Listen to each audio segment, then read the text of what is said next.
Hi అండి. ఈ రోజైతే మేము ఖమ్మం వెళ్తున్నాం. కారు కోసమని షార్ట్ వీడియోలో చెప్పాను గదా! మేము స్టార్ట్ అయ్యేలోపు 11:30 అయింది. లేట్‌గానే స్టార్ట్ అయ్యాము. ఎందుకంటే హైదరాబాద్ నుండి మా హస్బెండ్ గూడా వస్తున్నారు. కోదాడలో తనని పిక్ చేసుకొని డైరెక్ట్ ఖమ్మం వెళ్ళాము. ఇంటి దగ్గర నుండి అయితే నేను, పాప, మమ్మీ, డ్యాడీ, తమ్ముడు వెళ్ళాము. ఒక్క కారు కోసం మొత్తం 6 మెంబర్స్ వెళ్ళాము.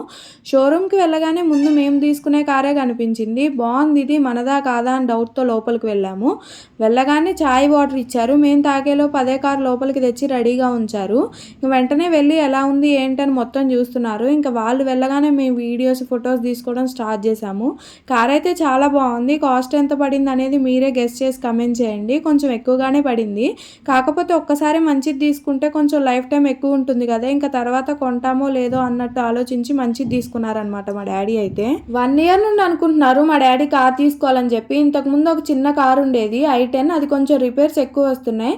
అలాగే ఫ్యామిలీ మొత్తం ఎక్కడికైనా వెళ్ళాలి అన్న 7 సీటరే అవసరం అవుతుందని చెప్పి అది అమ్మేసి ఇది తీసుకున్నారు. మేము ఖమ్మం వెళ్ళేసరికి 2 అయింది. అక్కడ కార్ చూసి మేము వచ్చి లోపల కూర్చున్నాము. అలా చాలాసేపు కూర్చోబెట్టారు. అలా కొంచెం సేపు తర్వాత మా డాడీ వచ్చి కార్కి కొంచెం ఎక్స్ట్రా ఫిట్టింగ్స్ ఉంటాయి కదా, లేట్ అవుతుంది, మీరు వేరే అక్క వాళ్ళు ఉన్నారు కదా వాళ్ళ ఇంటికి వెళ్ళండి, ఇక్కడ ఉంటే పాపతో కష్టం అవుతుంది అని చెప్పారు. మేము సర్లే అని చెప్పి వెళ్ళాము. మాకేమో బాగా ఆకలి వేస్తుంది. డాడీ వాళ్ళని అడుగుదామంటే వాళ్ళు చాలా బిజీగా ఉన్నారు, ఎందుకులే అని చెప్పి అడగలేదు.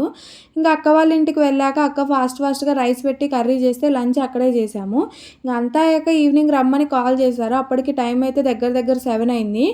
అప్పుడు కార్ లోపల ఫీచర్స్ మొత్తం ఎక్స్ప్లెయిన్ చేసి కీ మనకి ఇచ్చారు. అప్పుడు కొన్ని ఫొటోస్, వీడియోస్ తీసుకున్నాము. నేనున్న వీడియోస్, ఫొటోస్ కూడా ఉన్నాయి కానీ నేను ఫొటోస్, వీడియోస్లో నచ్చను, అందుకే వీడియో క్లిప్ అయితే యాడ్ చేయలేదు. కార్ డీటెయిల్స్ అయితే నేమ్ వచ్చేసి ఆల్కేజర్ 7 సీటర్, ఇంజన్ వచ్చేసి డీజిల్, పెట్రోల్ అయితే మంచిగా పికప్ ఉండదు అని చెప్పి డీజిల్ వెహికల్ తీసుకున్నారంట. ఫీచర్స్ అయితే చాలా అప్డేటెడ్గా ఉన్నాయి. మనం తీసుకున్న దానికి సన్ రూఫ్ లేదు, అది యాడ్ అయితే కొంచెం ఎక్స్ట్రా మనీ అవుతుందంట. అలాగే దానివల్ల కొన్ని అడ్వాంటేజెస్, కొన్ని డిసడ్వాంటేజెస్ కూడా ఉన్నాయంట. సో సన్ రూఫ్ లేకుండా తీసుకున్నారు. కార్కి మన చేతికి వచ్చాక మా వాళ్ళ ఫేసెస్లో హ్యాపీ స్మైల్స్ కనిపించాయి. మా తమ్ముడు అయితే ఇంకెప్పుడు వస్తుంది కార్, ఇంకెప్పుడు అని చాలా వెయిట్ చేశాడు ఇంటి దగ్గర. వాడికైతే చాలా నచ్చింది కార్ అయితే. అంతా అయ్యాక కార్ బయటికి తీసుకొని వచ్చారు. బయట రోడ్ అపియరెన్స్ చాలా బాగుంది. అలాగే కార్ కూడా చాలా లగ్జరీగా ఉంది. వాళ్ళు ఒక చాక్లెట్ బాక్స్ గిఫ్ట్గా ఇస్తే అది ఎప్పుడు ఓపెన్ చేయాలా అని చూస్తున్నాడు మా తమ్ముడు. లోపల ఓపెన్ చేస్తుంటే వద్దు ఇప్పుడు ఓపెన్ చేయకు, బయటకు వచ్చాక ఓపెన్ చేయి, వీడియో తీస్తా అని చెప్తే బయటకు వచ్చాక ఓపెన్ చేశాడు.